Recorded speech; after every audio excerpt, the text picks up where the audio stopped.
Bismillahir Rahmanir Rahim. Honorable viewers, Assalamu alaikum.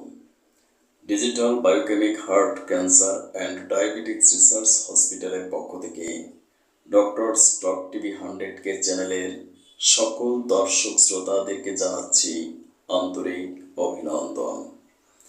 আজকের সংবাদ শিরোনাম পাঠ করছি আমি ডাক্তার কাজী দেলোয়ার হোসেন।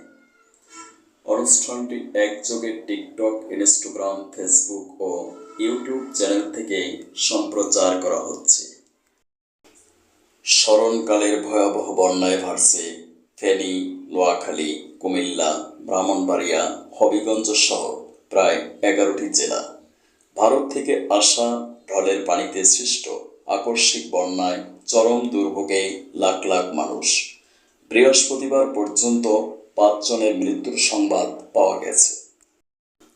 উদ্ধারে কাজ করছে নৌ ও সেনাবাহিনী, কাজ করছে স্বেচ্ছাসেবকেরাও। গত 40 বছরেও এমন বন্যা দেখেনি ফেনীর মানুষ। ভারতের দমপর পানি বিদ্যুৎকে প্রকল্পের গেট খুলে দেওয়ায় সীমান্তবর্তী অনেক গ্রাম ডুবে গেছে। বন্যার পানিতে ভেসে গেছে মাছের ক্ষেত, গবাদি পশু, তলিয়ে গেছে শত শত একর জমির ফসল।